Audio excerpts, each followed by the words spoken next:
There was an editorial in the latest Newsweek magazine by George Will that focused in on an interesting phenomena that has become increasingly prevalent in our late 20th century America.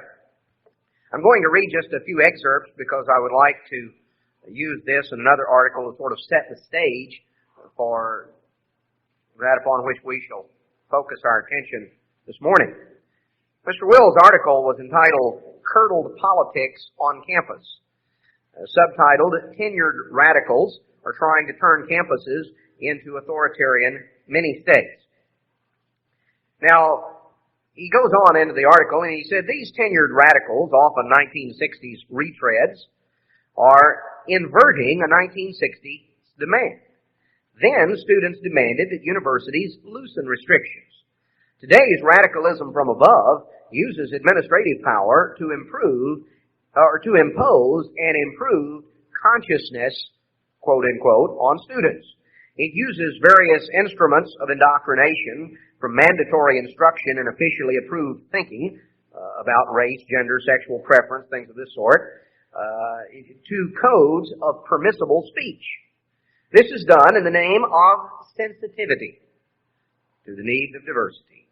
That code word is an umbrella under which radicals cluster to advocate academic spoil systems, racial, ethnic, sexual, and political curriculums. Goes on a little further, gives an example of the types of things that the length to which sensitivity has gone on campus. A Harvard dean recently denounced dining hall employees for having a back to the 50s party. That was labeled as insensitive on their part because, quote, it is incorrect to feel nostalgic about a decade marred by segregation. Now, that meant that nothing that bespoke of the 50s should be done. Okay. Goes on. It says, there's just another instance of delight in the new liberals' delight in lording it over his supposed moral inferiors. A Harvard professor was forced to cancel the screening of a film because it included a black maid, a crime against sensitivity. This was the result of a new entitlement, the right to be hypersensitive, and to hector and to harass and punish people who do or say or show any sign of thinking anything that offends anybody in any officially approved category. Well, a University of California administrator wants to stamp out such familiar phrases as a chink in his armor or a nip in the air, because there could, in certain contexts, be an ethnic connotation to those phrases, which have no connotation whatsoever used in that context. But anyway, he felt that was insensitive to use those terms. When someone does, another university prohibits, quote, inappropriately directed laughter and conspicuous exclusion of others from conversations. Well, that gives you a little bit of the gist of what he's talking about. Another article back several months ago in early March, this was from U.S. News and World Report, an article by John Leo on the political taboos of the 90s. And as part of its rigorous campaign against political incorrectness, Smith College warns its fresh people, they don't have freshmen because that's insensitive, you see, the fresh people, about various isms that affect campus life. Now, there are actually 21 isms listed here in John Leo's article. Starts out with racism, sexism, heterosexism. Heterosexism, of course, means a preference for someone of the opposite sex as opposed to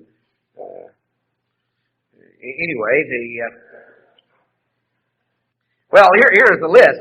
That's not even the good part. See, it's one of the isms, ableism. You ever heard of ableism? That is bias against the physically challenged and differently abled. They were formerly called disabled or handicapped, but that's an insensitive term. So they, instead of handicapped, they are to be termed the differently abled. Bias against them by the, quote, temporarily abled is called ableism. The phrase blind to the truth would be an example of ableist language. Stairs would be an example of ableist architecture. Another ism to be avoided, homism. The oppression of the homeless by the non-vagrant homed or the temporarily homed. Some anti-homists now favor the term houseless. A Long Island teacher recently instructed some street people, you're not homeless, you're houseless, not homeless, because home is wherever you are. Okay, another ism, sightism. I'm not going to give you all the isms, I'm just going to pick out a couple. Sightism, the belief that visually impaired people cannot do as well as sighted people at all tasks. The Federal Aviation Administration, for example, refused to allow blind people to sit in emergency exit rows on airplanes. This was sightist. Because they couldn't see the exit sign, see? So they couldn't see the exit sign to get off in case they had an emergency. But that was, here's one that I like. Lookism. The belief that some people are easier on the eyes than others. This creates an unacceptable hierarchy based on mere appearances. Sizeism. Prejudice against the differently sized. Articles on dieting and overeating are biased and impede growth of the size acceptance movement. Size acceptance activist Sally E. Smith argues that articles on liposuction and are sizistic examples of, quote, one of the last safe prejudices in America. Laughism, inappropriately directed laughter. This has been banned, by the way, at the University of Connecticut. Conversational exclusionism. Conspicuous banning of persons from private chats. In other words, you're talking to somebody and you don't want a third person walks up and you stop. I mean, you two of you are carrying on a private conversation or something. Well, conspicuous banning of persons from private chats also violates the sensitivity maintenance rules at the University of Connecticut. Now, verbal sexism. This is a major one. In fact, they had a real problem out in San Francisco concerning manhole covers because it created a stir that this was blatantly sexist. This was totally insensitive to have something called a manhole cover. So the San Francisco Board of Supervisors actually sponsored a contest to rename manhole covers. They had to come up with a new name. They had a variety of things. Some didn't take the contest seriously and suggested such names as sewer viewer. That was not that attempt at humor. That would probably come under the classification of laughism, inappropriately directed laughter. They finally decided that they would. They came up with a couple of different things. In Sacramento, they were renamed as person access chambers. The San Francisco got a little more elaborate. They were called the utility access apertures in San Francisco. They're not manhole covers anymore. They're utility access apertures. Well, one last one. Shaveism. Prejudice against the bearded and generally hirsute. Mickey Kaus of the New Republic writes that while growing a beard, he was disinvited by a cable TV show out of, quote, blatant shaveism. Well, the point that I wish to make on some of that, just a few excerpts of it, but the code that runs all through both of these articles, the emphasis or the thing that is there, has to do with the subject of sensitivity. Now, sensitivity has become quite a buzzword, quite a sort of a late 20th century fad. And in reality, what parades as sensitivity and what is identified in some of these contexts as sensitivity is really nothing but a late 20th century pseudo-substitute for something that is important, and that is love. The misuse and the almost ludicrous application and distortion of the term sensitivity is used increasingly as really a pseudo-substitute for love. Jesus said to his disciples in John chapter 13 and verse 34, "A new commandment I give unto you, that you love one another, as I have loved you, that you also love one another. By this shall all men know that you are my disciples, if you have love one to another." Now Jesus Christ emphasized love. The Bible emphasizes love, the importance of loving one another, of loving our neighbor as we love ourselves. Christ emphasized here to his disciples that we are to love one another in the way that he loved us. The almost ludicrous examples that some of the politically correct thinking of the last few years has gone to promote what is termed sensitivity is not what real love is all about. There is far, far more to love than the sort of hypersensitivity, being bent out of shape, wearing feelings on the end of the coat sleeves to where anything that anybody says is going to be scrutinized for the most minor and petty sort of infraction.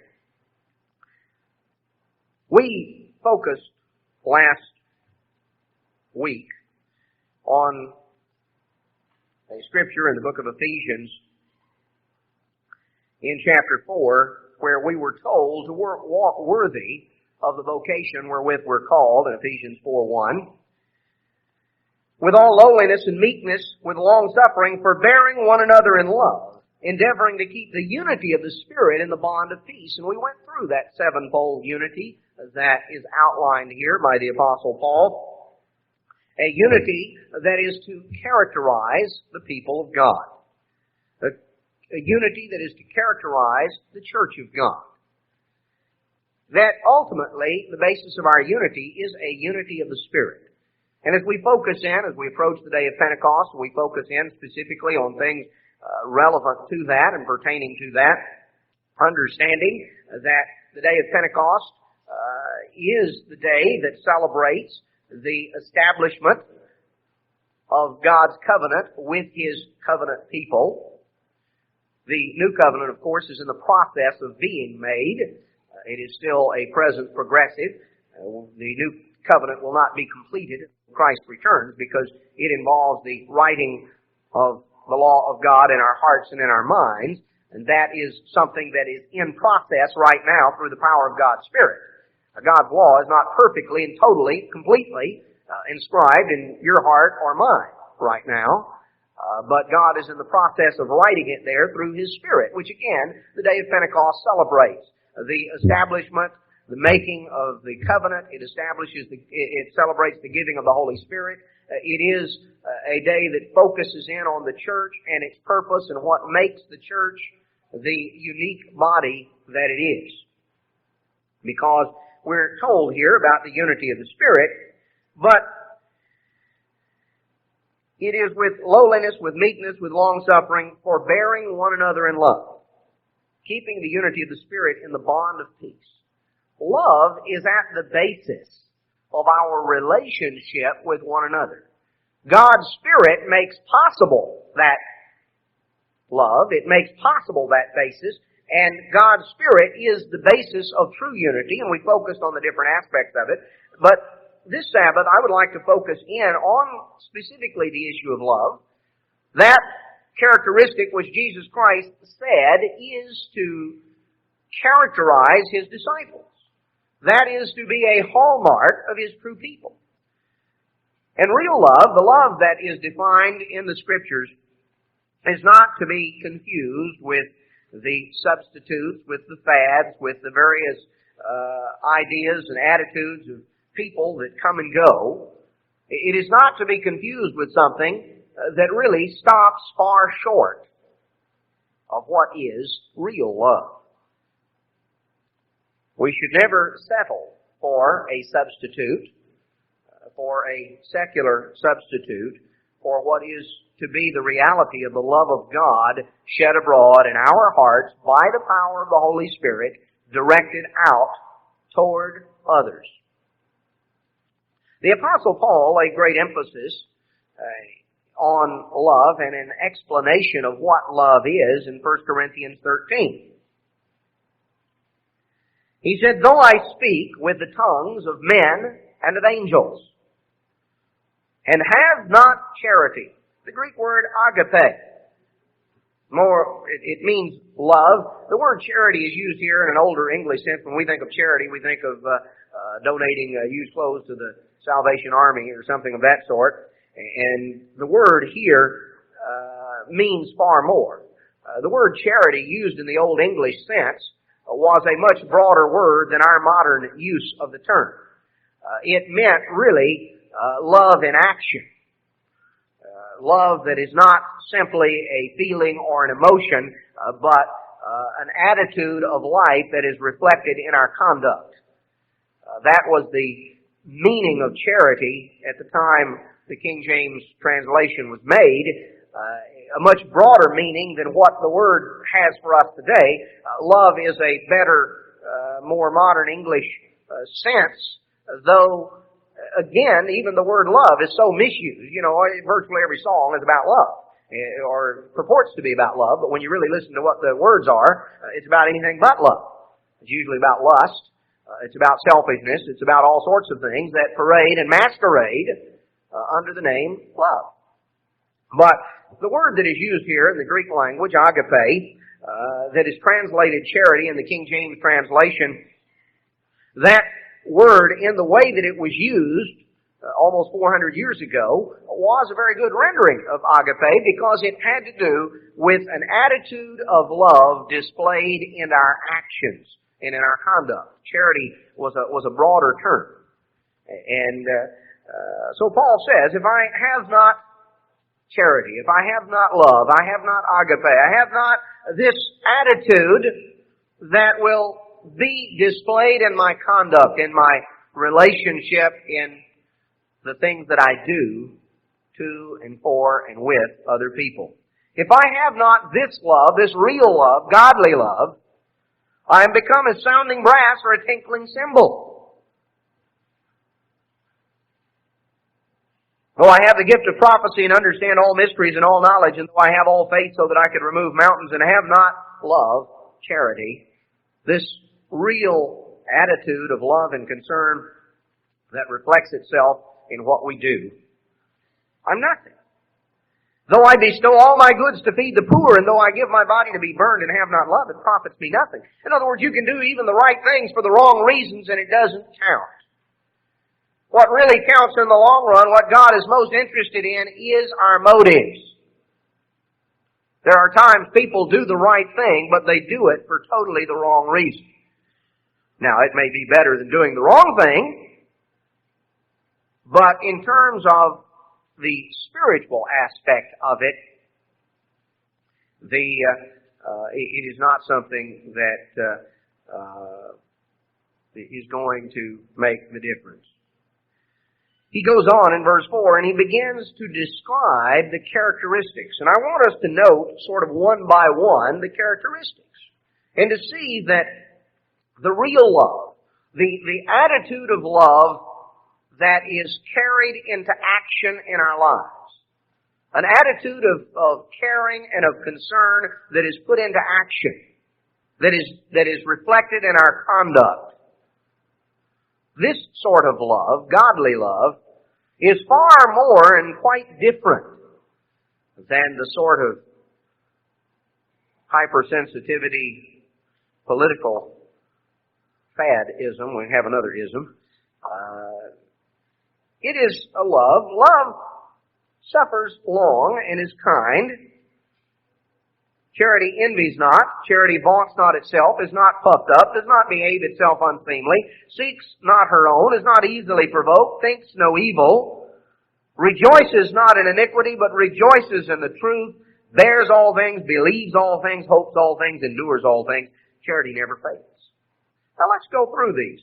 Let's sort of go through step by step.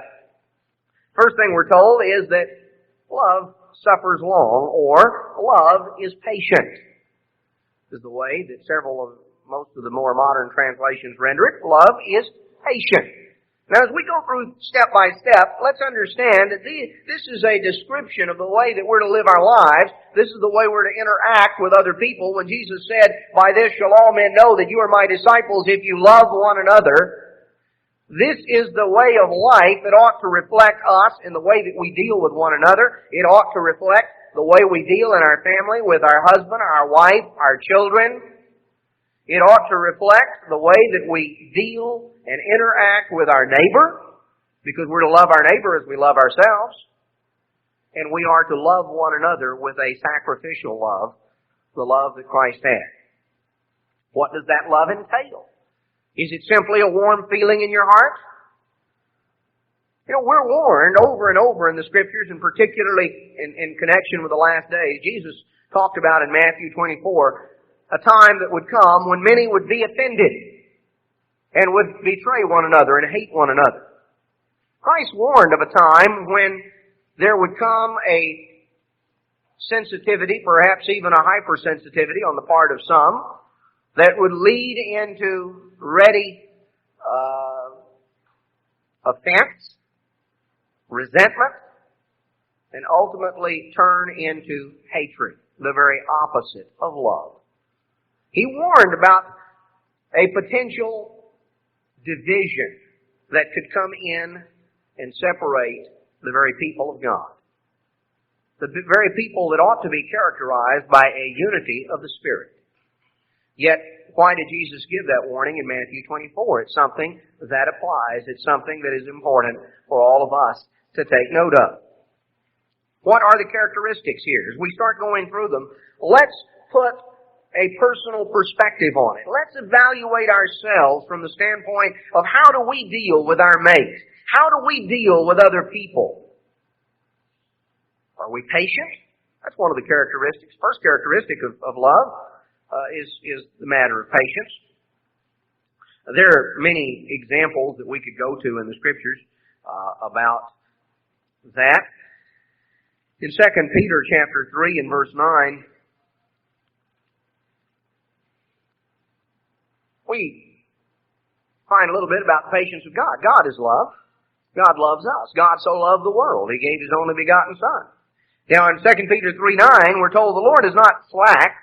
He's not careless. He's not lax concerning His promise, as some men count slackness, but He is long-suffering. The same word is translated long-suffering there in 1 Corinthians 13. He is long-suffering to usward, not willing that any should perish, but that all should come to repentance. You know, God gives us a chance to change. The warnings that He gives in the Scripture and the things that are going to come are going to happen. God's not slack concerning His promise, but He's not just standing there ready to pounce. God gives us a chance to change. God is patient. He is long-suffering. He does not have an attitude. You know, if God were impatient, God says, all right, I'm going to give you 5 minutes, get it together, or Zoom, lightning strikes. How many of us would be around? If God weren't patient, if God weren't merciful, how many times have you had to go back to God and ask forgiveness for maybe the same thing? God is patient. It's one of the attributes of love. In the book of Hebrews, chapter 6, interesting statement. Hebrews 6 will start in verse 13. When God made a promise to Abraham, because He could swear by no greater, He swore by Himself, saying, surely blessing I will bless you, and multiplying I will multiply you. And so after He had patiently endured, after Abraham had patiently endured, he obtained the promise. Abraham had to be patient. He had to be patient in terms of God and God's promises. Now we're told that Abraham, in the book of James and other places, we're told that Abraham was the friend of God. Abraham is described as God's friend. Abraham loved God. Not only did God love Abraham, Abraham loved God. And God made a promise to Abraham, and Abraham was an example of patience. He patiently waited for God to do what He said. He didn't become impatient with God and say, well, if you're not going to do what I want you to do when I want you to do it, forget it. I'm going back to Ur of the Chaldees. You see, if we have that kind of love, if we love God as Abraham loved God, then we're prepared to wait on God and not to have an attitude of impatience, a demanding attitude, that God do what we want Him to do whenever we want Him to do it. That's not an attitude, that's a demanding sort of an attitude, and is not a reflection of real love. Real love is reflected in patience. You know, Jacob loved Rachel. This is an example, of course, of love in the romantic sense, the love that a husband should have for his wife, or vice versa. Now, we're told in Genesis chapter 29 and verse 20, where in verse 18, Jacob loved Rachel. Jacob loved Rachel, and he said to Laban, I will serve you 7 years for Rachel, your younger daughter. Laban said, it's better I give her to you than give her to another man, abide with me. And Jacob served 7 years for Rachel, and they seemed unto him but a few days for the love he had to her. Now Jacob was an example of patience. How many people are willing to wait 7 years? Jacob was willing to work for just simply room and board for 7 years. And actually, it turned out, as you remember the story, he got rooked on the deal. He turned out to work 14 years. He was planning on being patient, but he really didn't have in mind to be that patient. But God allowed him to be sort of put to the test. But, think how Rachel must have felt in terms of appreciating the love that her husband had for her, realizing that he was willing, that she was so special and so important to him, that he was willing to work even 14 years, if it was necessary, in order to have her as his wife. That love is patient. Love does not have this impatient, I want what I want it right now. I'm not going to wait 5 minutes for anything. Love is patient. The kind of love that is described in 1 Corinthians 13, the kind of love that is to be a hallmark of God's people. Love is patient. We're also told that love is kind. It's kind. Now the word for kind here is a word that really has to do with easing, with making something easy. That is the sense. Of course, that's really what kindness does. Kindness sort of eases life. If someone does a kindness to you, they make things easier for you. But to give you a sense of how this word is used, another way the word is translated, it's rendered kind here in 1 Corinthians 13, which is certainly correct, but the word is also used back in Matthew 11, verse 30.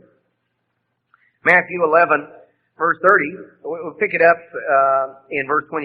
Jesus said, Come unto me, all you that labor and are heavy laden, and I will give you rest. Take my yoke upon you and learn of me, for I am meek and lowly in heart, and you shall find rest unto your souls, for my yoke is easy, and my burden is light.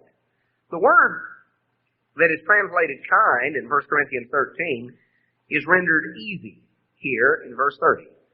My yoke is easy. My yoke is kind. When we are kind to someone, we are seeking to ease their life. We're seeking to make it easy. Love desires to be kind. Love has a desire to be kind, to extend an easing of someone else's burden. Now, that doesn't mean that, well, let's go back to the book of Galatians And let's notice an important distinction to understand here. Galatians chapter 6, we'll notice verses 2 through 4, or 2 and 4. Galatians 6:2 says, "Bear you one another's burdens, and so fulfill the law of Christ." Now, Christ said, "Come unto me, all you that labor and are heavy laden, I'll give you rest." My burden is easy. So, we're to bear one another's burdens. That means certainly to ease the burden. The word that is used here in the Greek language is a word that simply means burden, means heavy load. I call your attention because verse 5 says, "Every man shall bear his own burden." Now, some have thought this was a contradiction. Verse 2 says, "Bear you one another's burdens," and verse 5 says, "Every man shall bear his own burden." There's an important distinction here, and it's an important distinction to understand in terms of kindness and in terms of love. To bear one another's burdens, to ease the heavy load of one another, that's kindness. That's love.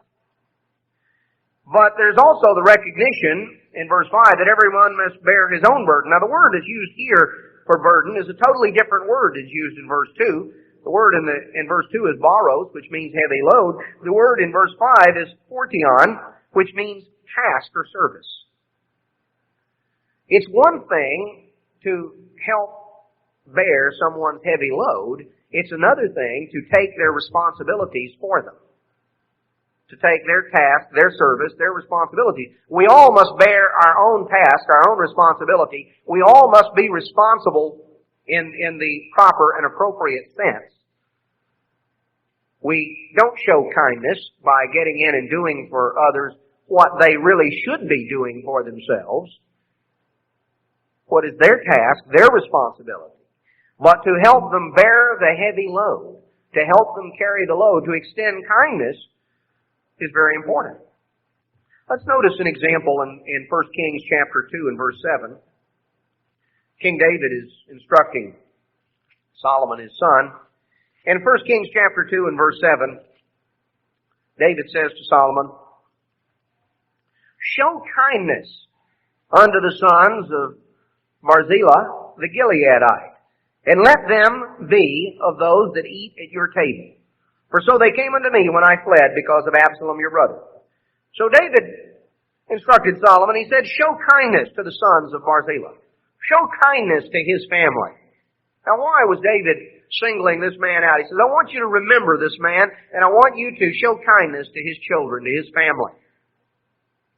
Well, if you go back a few pages, back to 2 Samuel 17 and verse 27, David was fleeing from Jerusalem. Absalom had taken over as king. And in verse 27 of 2 Kings 17, it came to pass when David was come to Mahanaim that Shobi, the son of Nahash of Rabbah, of the children of Ammon, and Machir, the son of Amiel of Lodebar, and Barzillai, the Gileadite.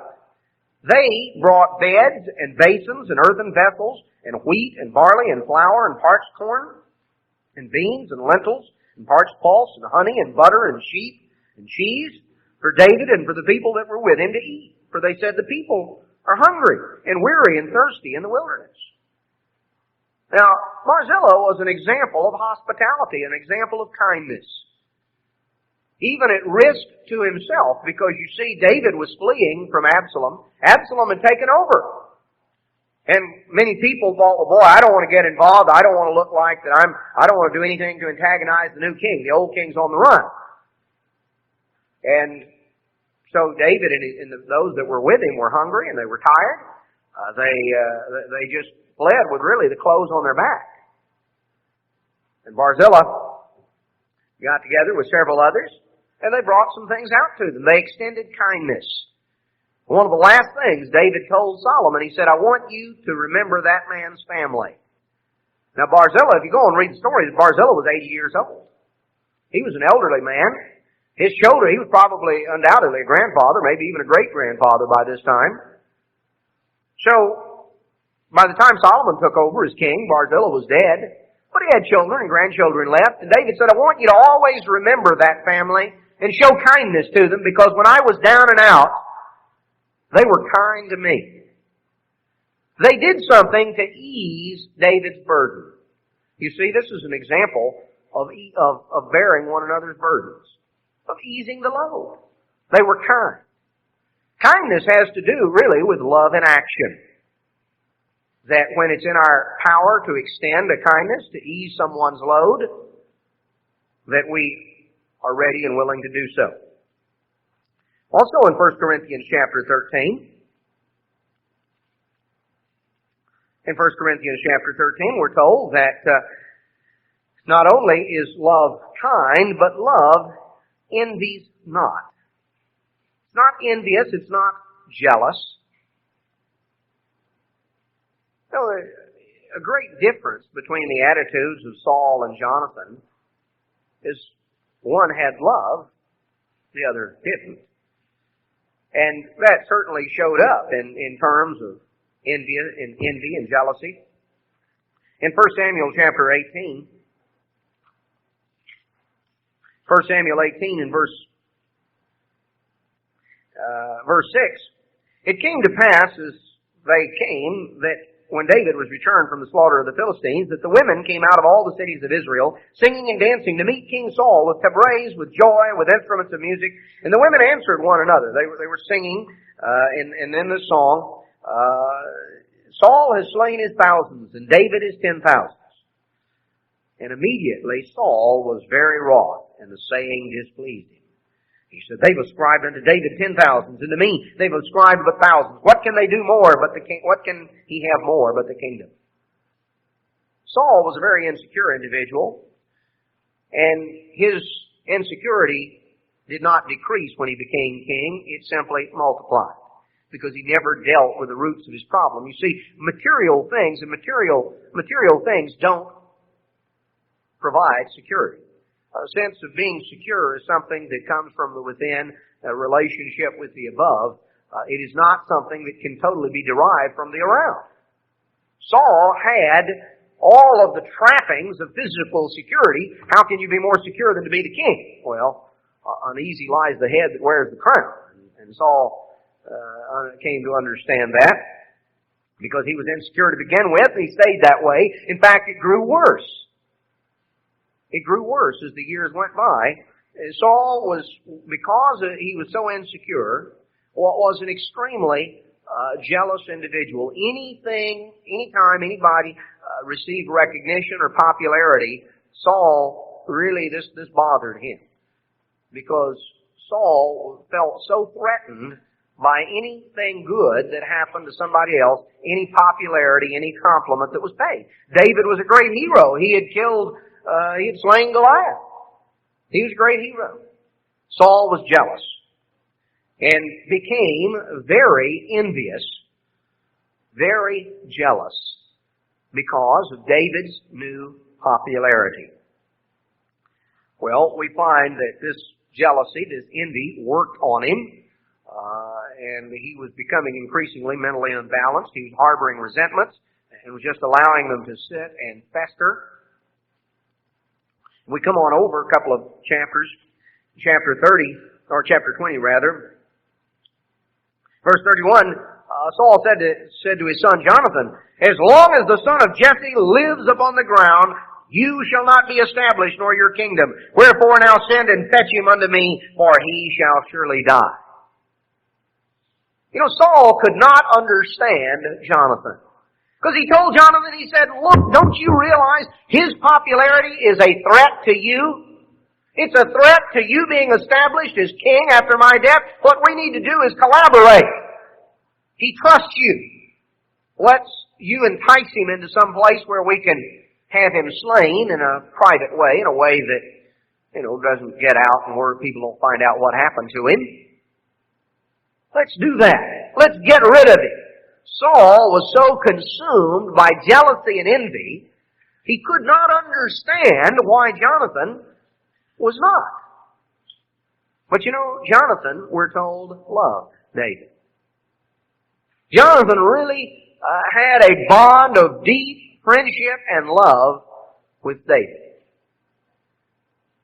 And Jonathan was not jealous or envious of David's popularity. Now, if anybody had a right to be, you would think Jonathan did. After all, he was the one who was going to be eclipsed. He was the one who was the king's son. He would have been in line to be king. Now, if David succeeded, if David accomplished what Saul seemed to think was going to occur, David would become king and Jonathan wouldn't. So you would think that if anybody had a, quote, right to be jealous and envious, yet where do you read about Jonathan being envious of David and jealous of David? Jonathan was not envious and jealous because Jonathan loved David. Love envies not. Love does not have an attitude of envy and jealousy. Envy and jealousy promote strife. People can be envious of one another. You know, we ought to have the attitude, even in the church, that we're all a part of one body. When one member of the body is honored, the whole body is honored. You know, when one member suffers, the whole body suffers. We ought to have that sort of identification, not a matter of being jealous of one another. Oh, you know, he got something, I should have had it. When we feel those twinges of jealousy and envy, that's not love. That is not the attitude that is prompted by love. That's a self-centered approach. An approach that is the opposite of love. So love is not envious, it's not jealous. It is very distinctly, that distinction is very much highlighted in the difference between Jonathan and Saul and their response to David. Let's go back to 1 Corinthians chapter 13 once again. We're told that not only is love patient and kind, not jealous, but love vaunts not itself. Now, what does that mean, to vaunt not itself? Well, it is an older English way of saying it's not boastful. Love doesn't brag. Love doesn't brag. It's not boastful. There are various examples that we could point to. We might notice here in the book of Romans, see an example that affected certainly many people that were called to exemplify the way of God, the truth of God, or to be an example to others. In Romans chapter 2, in verse 17, the Apostle Paul says, "Behold, you are called a Jew, and you rest in the law, and you make your boast of God. You know His will, and you approve the things that are more excellent, being instructed out of the law. You're confident that you yourself are a guide of the blind, and a light of them that are in darkness, an instructor of the foolish, a teacher of babes, which have a form of knowledge and of truth in the law."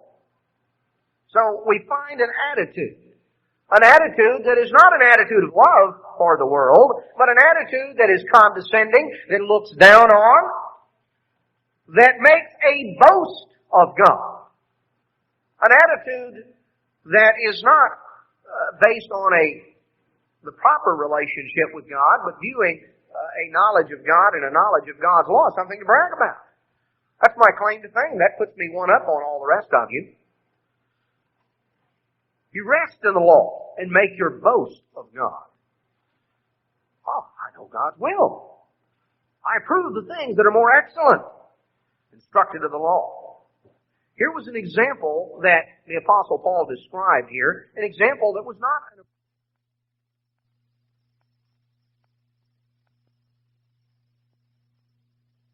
God is blasphemed among the Gentiles through you, as it is written. So, Though there were those who were making their boast in the law, who viewed their relationship with God, their knowledge of God and the law of God and the Bible, who viewed that as something to brag about. That gave them bragging rights. That was the basis of something to boast about.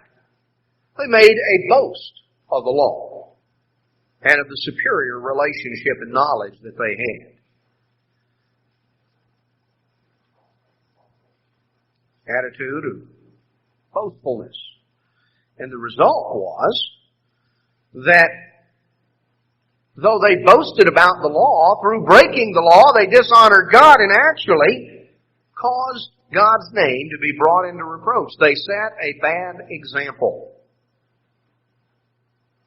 But they had a boastful, bragging sort of approach. In the book of Proverbs, chapter 27,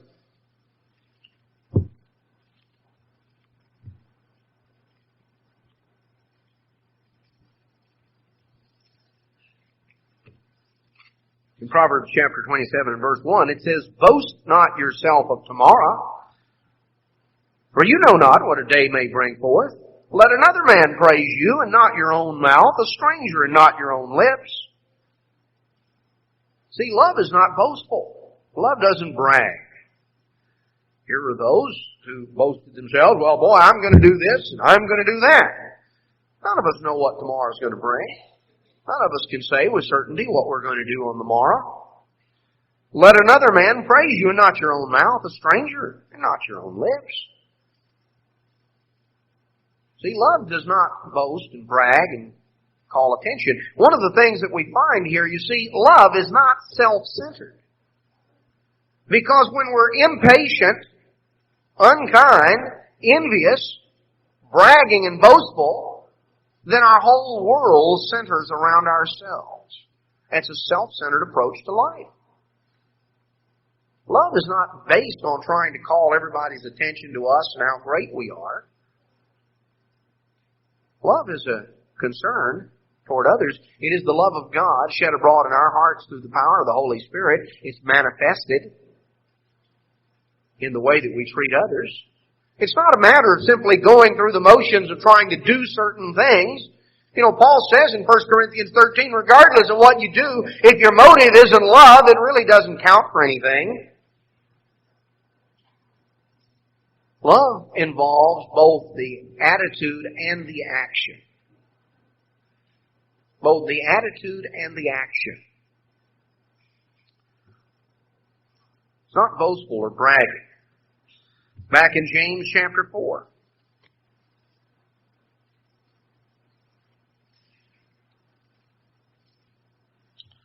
James chapter 4 and verse 14.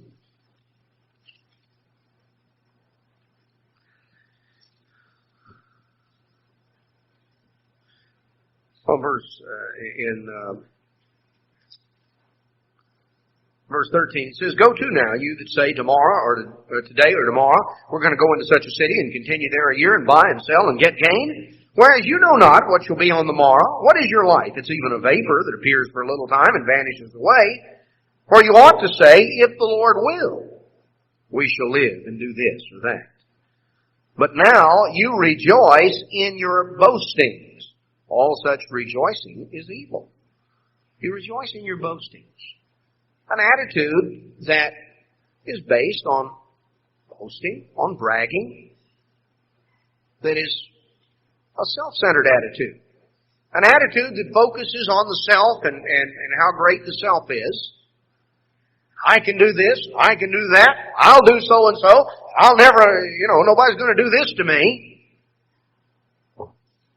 A boastful attitude of what we can do, when in reality, Jesus said, of myself I can do nothing. Now, if Jesus can say that of myself I can do nothing, if He can do nothing by Himself, how much less than nothing can any of us do by ourselves? Because He can certainly do more by Himself than I can do by myself. And if He says that of myself I can do nothing, then I guess that of myself I can do less than nothing. I don't know how you get less than nothing, but I think that it's a concept that we need to have. recognition. Love is not boastful. It's not bragging. It does not vaunt itself. Which just simply means to put the self forward. To thrust forward the self. That's what it means to vaunt the self. To thrust forward the self. To try to grab the limelight. To try to focus all of the attention on self. Grab the spotlight. To brag, to boast. That's not love. 1 Corinthians 13 goes on to tell us that not only does love vaunt not itself, it is not puffed up. It's not puffed up. Some of the more modern translations render that conceited or arrogant. Love is not conceited or love is not arrogant. Now, puffed up is I think, a very descriptive term, because if you've ever been around the barnyard, and you know what I have reference to. I think I've told this story several times before, but I think it really aptly illustrates the example of a turkey. Now, if you've ever seen an old turkey tom strutting around in the barnyard, you know what puffed up means. Because that's literally what they do. They puff up. I remember one time visiting one of the members, and he wanted to take me out and show me his chickens and turkeys that he had, and we walked out there, and we were standing there watching. As we came up, all of a sudden this old turkey tom looked up, and he saw us. And immediately he inhaled in this big amount of air, and his old chest swelled out, and the skin there under his neck just protruded out, and he really puffed up, just almost doubled in size. It appeared right there before our eyes, kind of fluffed his feathers out, and he began to strut. And he began to really let everyone know that he was the most important thing in the barnyard. It was obvious that he did not want us to confuse him with one of these, merely peon chickens or turkey hens. He wanted us to understand that he was the king of the chicken yard. And he was very impressed with his own importance, and just almost doubled in size. He literally puffed up. And it was so hilarious to stand there and watch him. But the thought that crossed my mind is, number one, how ridiculous this silly turkey looks, strutting around here, trying to impress with his importance. And then the next thought that hit me was, we must look the same way to God sometimes as He looks down. And here we are, little puny human beings, all puffed up and strutting around and so conceited and so arrogant and so much trying to impress all the other little puny human beings as to how important we are, that it must look just as ridiculous as God looks down and He sees some of us sort of trying to swell up, double in size and really be important. Really the same thing. And you can see it. It comes out in various of the animal world, the various things. I think God has almost caricatured certain traits of human nature in some of the animals to give us a little bit of insight into how ridiculous certain things look. But love is not puffed up. It does not have a conceited, arrogant approach. In 1 Corinthians chapter 8,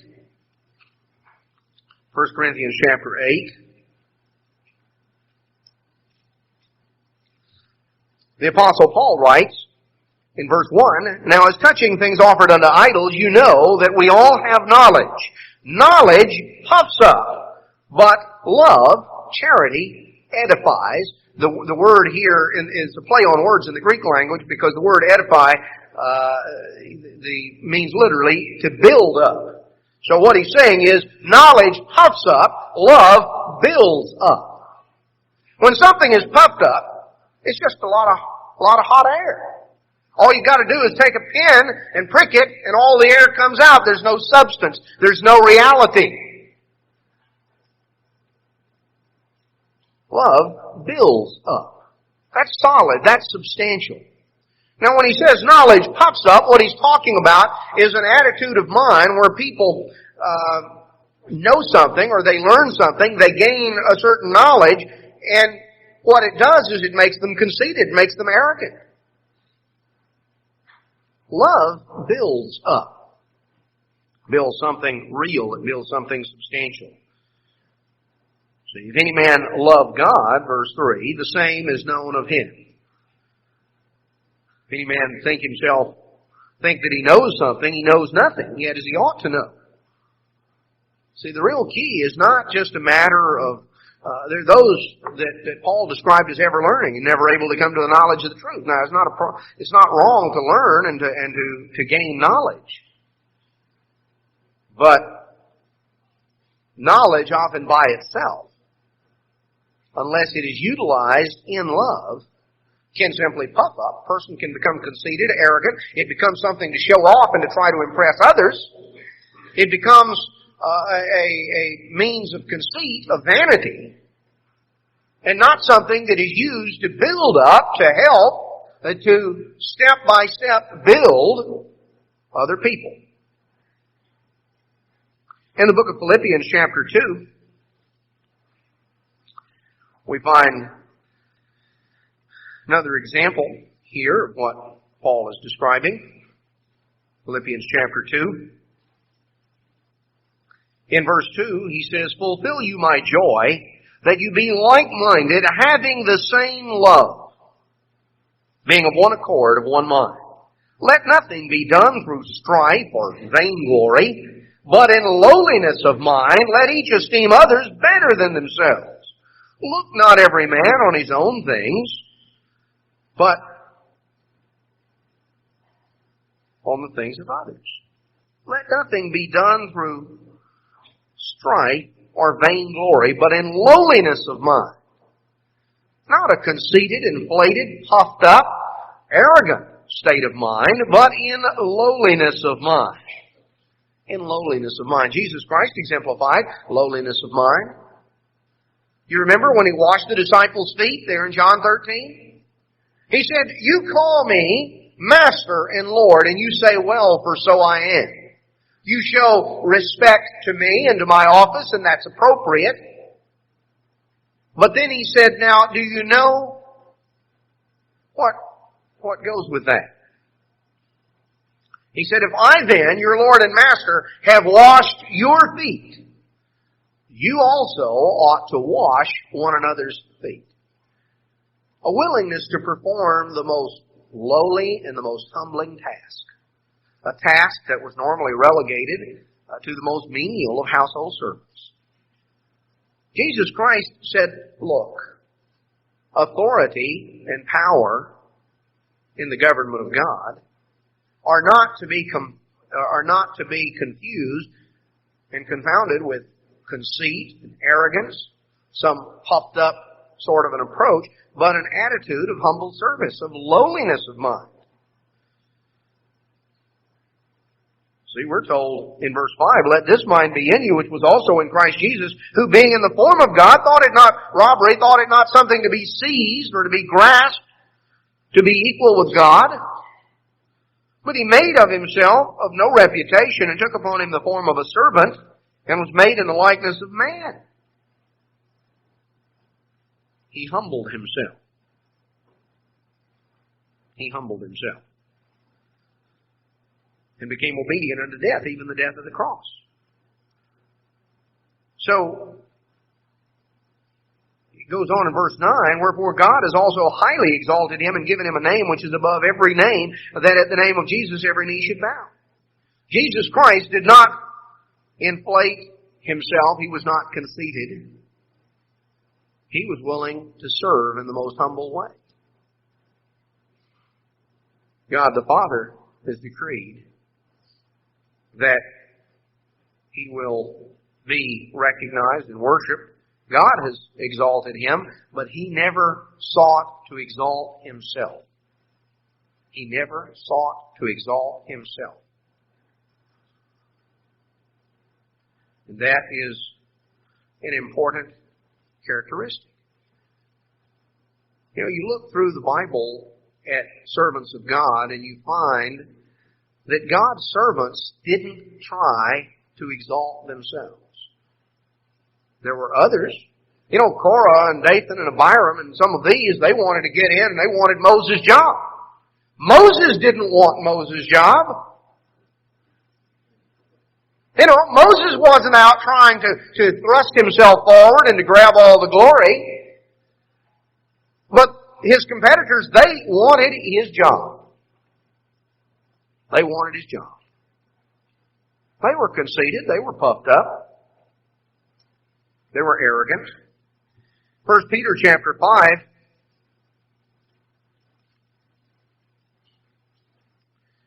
1 Peter 5 and verse 5, it says, "Likewise, you younger, submit yourselves unto the elder. Yes, all of you be subject one to another, and be clothed with humility. For God resists the proud and gives grace to the humble. Humble yourselves, therefore, under the mighty hand of God, that He may exalt you in due time." Arrogance repels people. It is a barrier to growth. It is a barrier to growth. You can't learn. You know, conceit and arrogance blocks out being able to learn. It can occur in any number of circumstances. It can occur on the job. It can occur in marriage. It can occur in many contexts where someone has this sort of conceited, I-know-it-all approach, and as a result, they can't learn from somebody else. They can't take a suggestion someone else makes and say, well, you know, that's a good idea. I hadn't thought of that. Well, no, I'm in charge. That means I have all the ideas. Well, that's not what it means. When there is an attitude of love, love's not puffed up. Love is not conceited and arrogant,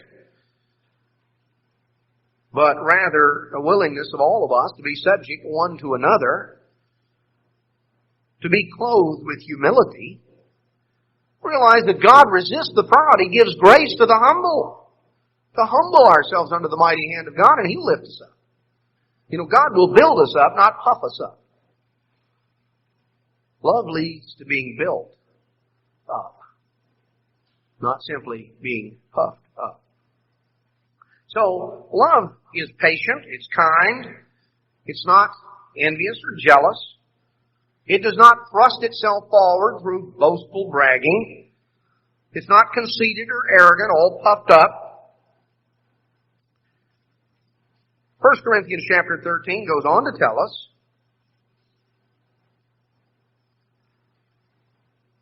that love, in verse 5, does not behave itself unseemly.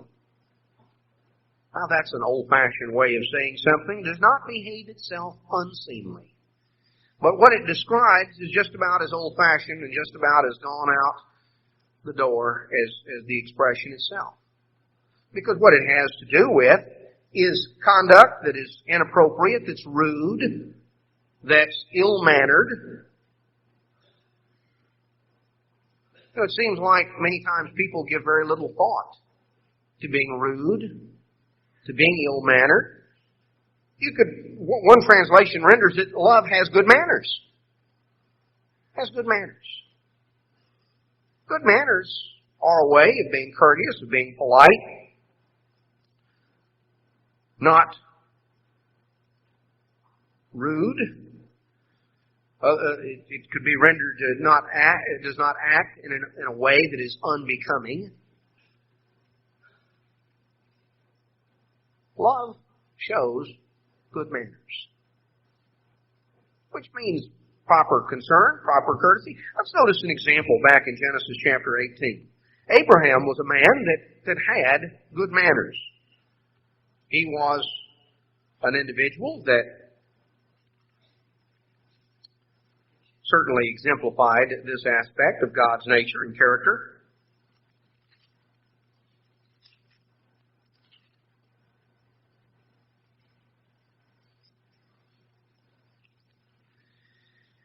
In Genesis 18, verse 1, we're told the Eternal appeared unto him in the plains of Mamre. Now that sets the stage for the story. We pick it up in the latter part of the verse. Abraham sat in the tent door in the heat of the day, sitting there in the shade. And he lifted up his eyes and looked, and lo, three men stood by. Now, when he first saw them, and when he first saw these individuals, the first thing he saw was simply three men. And he ran to meet them from the tent door, and he bowed himself toward the ground.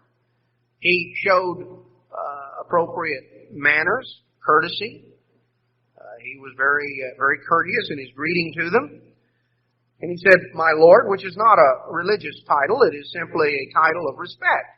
It means sir or mister, as modern English would be the case. "Sir, if I found favor in your sight, pass not away, I pray you, from your servant. Let a little water, I pray, be fetched, and wash your feet, and rest yourselves under the tree. And I'll fetch a morsel of bread, and, come on, sit down, rest." Abraham was a very hospitable individual.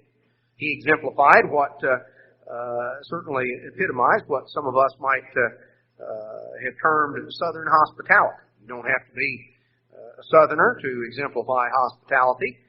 Abraham was a very hospitable individual. He was the epitome of what we could term Southern hospitality, or the kind of hospitality that really ought to be characteristic.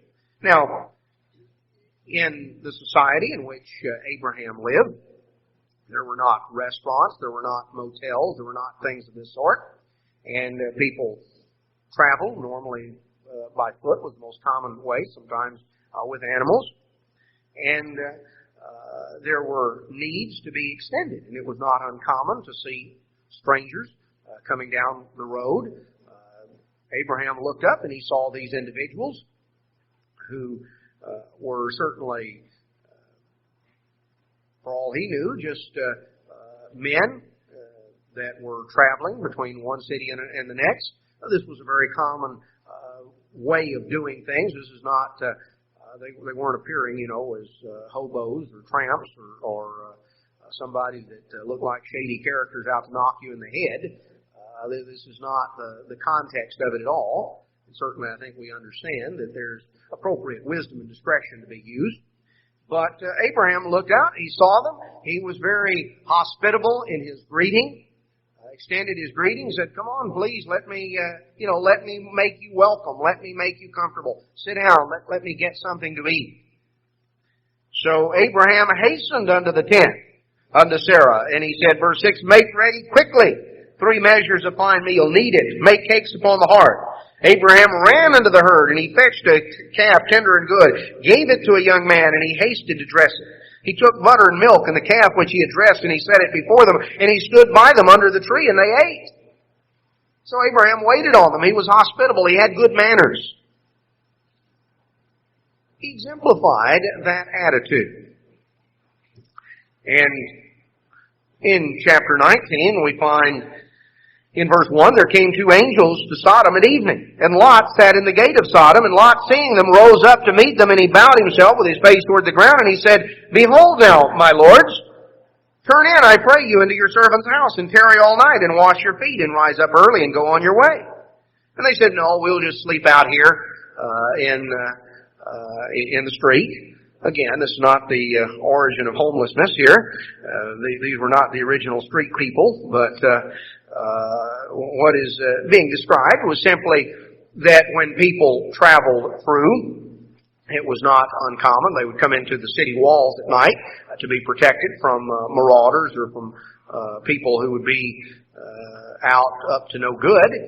And unless they were extended hospitality, it was common that they would camp out there in the city square just to do that. Again, travel was not as common and as frequent as it is today.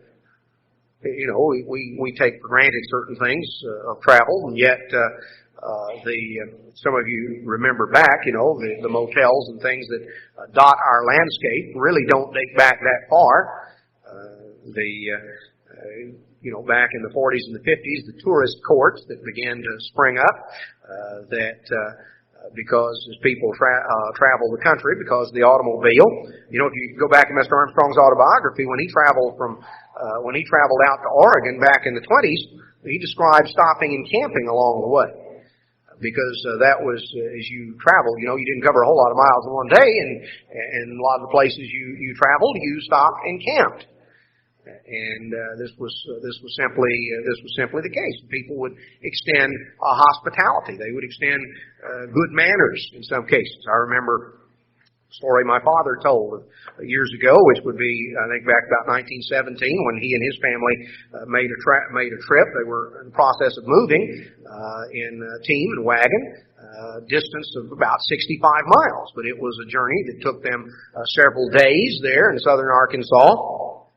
And they stopped along the way at various times, spent the night with relatives one night, and another time they came to an area where they had to ford a stream, had to ford a little creek. They were going to water the horses, and the landowner there invited them not only to water the horses, but he fed the provided feed for them, let them do that, and invited them to stay there at the night. And wound up, as it turned out, he and my grandfather became good friends, and he wound up hiring him to manage a sawmill. They just settled right there on his place.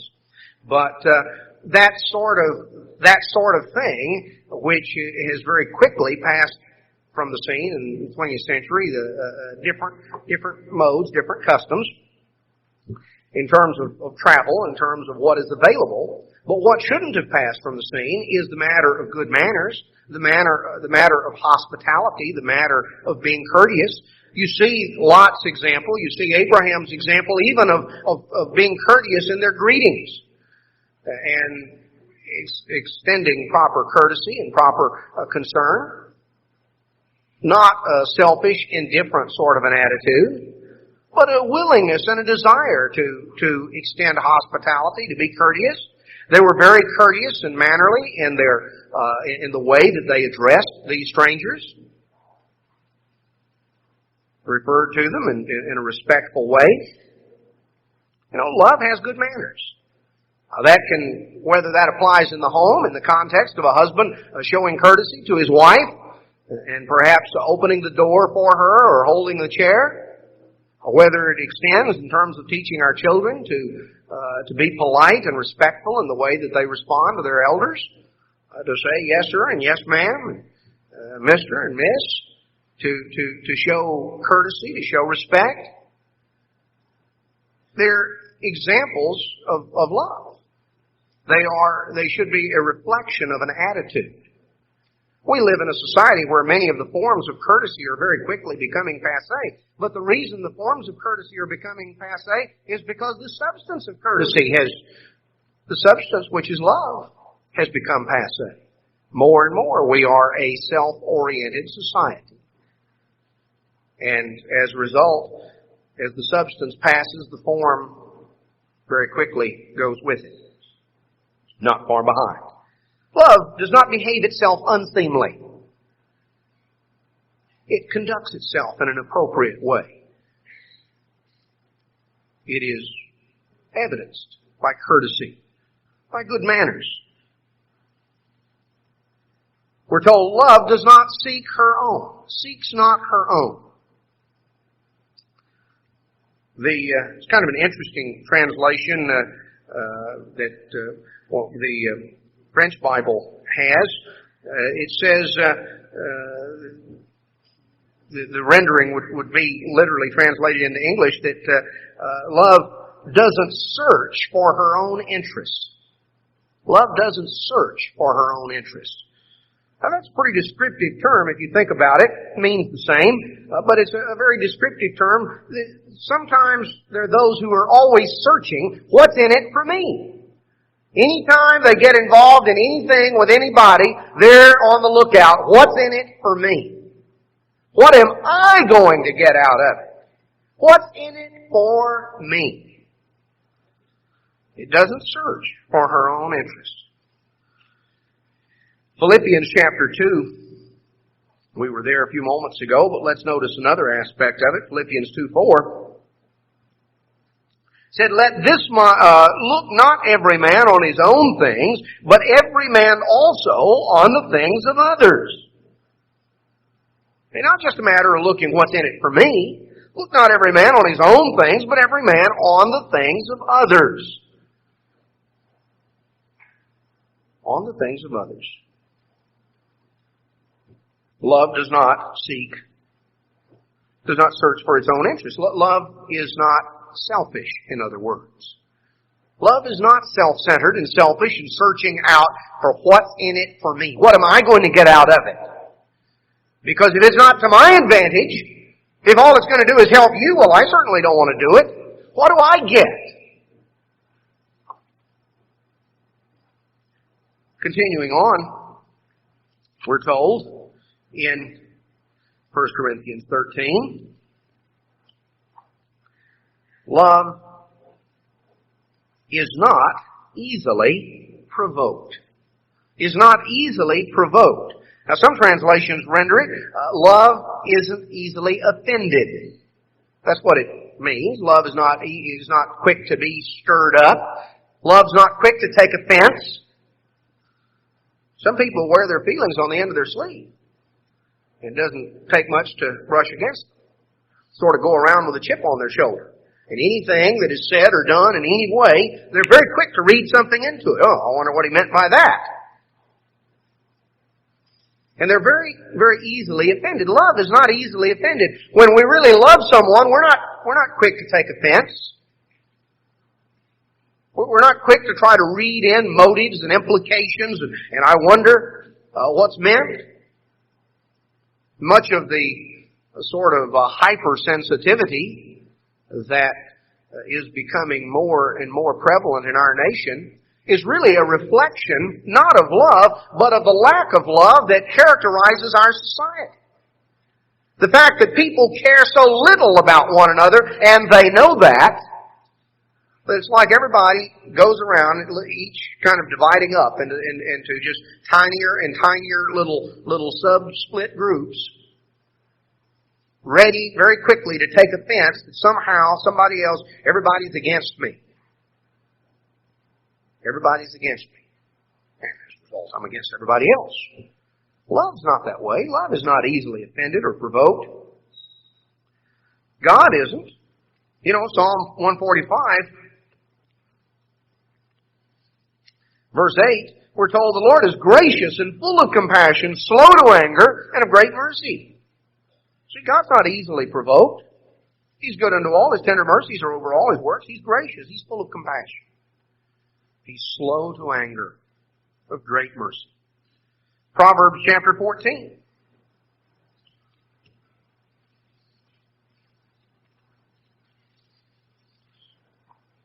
Proverbs chapter 14, verse 17. He that is soon angry deals foolishly, and a man of wicked devices is hated. On down in verse 29, we're told, he that is slow to wrath is of great understanding, but he that is hasty of spirit exalts folly. Love doesn't have a hair-trigger temper. Love is not quick to be offended and take offense, read all sorts of things into what people say. I think a remarkable example of what we're talking about was exemplified by a Gentile woman with whom Christ dealt. And I think all of us can learn a lot from her and from her attitude.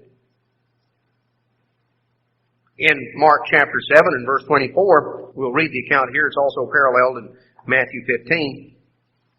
But in Mark 7:24, Christ and the disciples arose. They went to the borders of Tyre and Sidon, which were Canaanite cities, residue of Canaanite population there on the shore of the Mediterranean, the area of Tyre and Sidon. They entered into a house.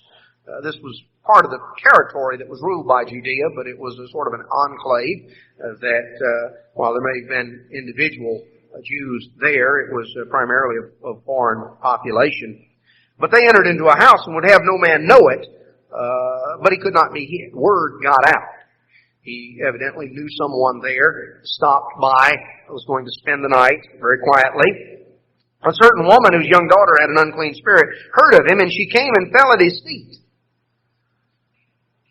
Now, you read earlier in the book of Matthew, you read in Matthew's account that she had earlier created quite a scene by calling to him from a distance, and he had not responded. The disciples had wanted him to send her away, but he just left the situation alone. She created quite a scene out in the street, making, calling to him from a distance. Now she had come in, she fell at his feet. And the woman was a Greek or Gentile, as the term is in the original. She was a Gentile. She was a Syrophoenician by nation. And she besought him that he would cast forth the demon out of her daughter. And Jesus said unto her, let the children first be fed. Let the children first be filled. It's not fitting, not meet, to take the children's bread and cast it unto the dogs. And she answered, yes, Lord, yet the dogs under the table eat of the children's crumbs.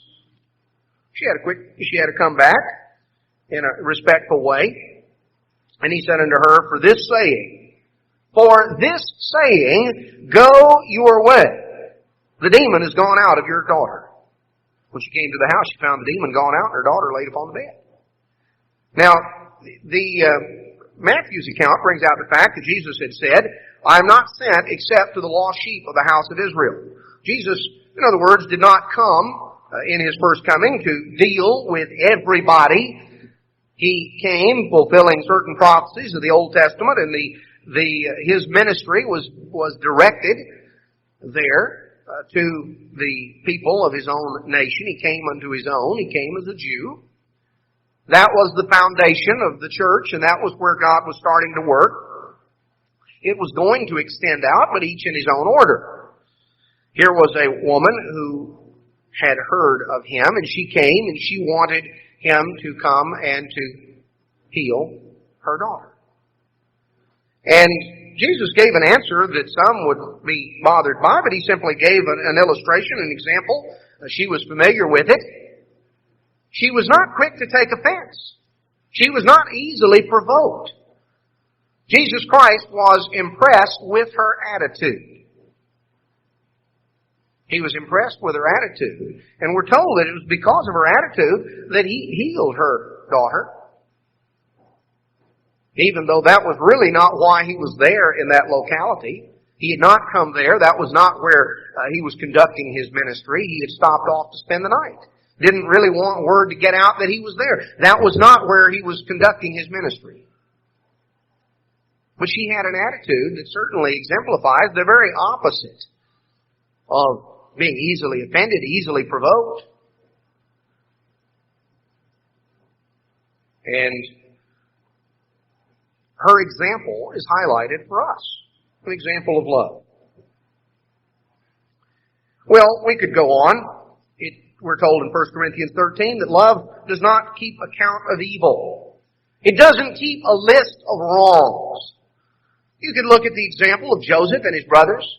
They all were afraid when Joseph's father died that Joseph was going to get them now, because they assumed that Joseph had kept account of all the things they had done to him when he was young. And when he got the opportunity, he was going to get even. But you see, Joseph had love. And love doesn't keep an account of evil. It does not maintain a reckoning of evil. It doesn't have a list of mistakes. That's not love. Love is willing to forgive and forget. And if you're not willing to forget, then you haven't forgiven. Because when God forgives, He removes our sin from us. See, love thinks no evil, as it says, or the better. It does not make a reckoning of evil. Does not keep an account of evil. Love does not rejoice in lawlessness. It rejoices in the truth. It doesn't delight in scandal. Love bears all things. It believes all things. It hopes all things. It endures all things. Love never fails. The love that God talks about here through the pen of the Apostle Paul is real love. Love that goes into action.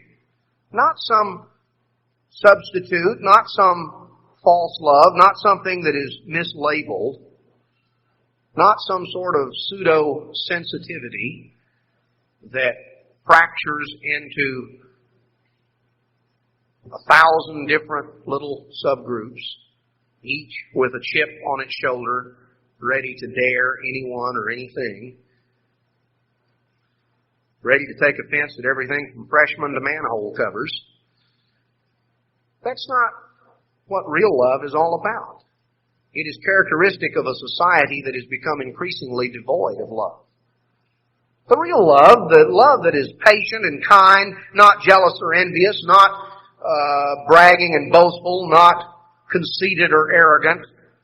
A love that exemplifies good manners, that's not selfish, that's not easily offended or provoked, that doesn't keep some list or tally of how it's been wronged. A love that loves, that believes and hopes for the best. A love that endures. Because it is the love of God that is shed abroad in our hearts through the power of the Holy Spirit. Jesus said, "By this shall all men know that you are my disciples, if you have love one to another."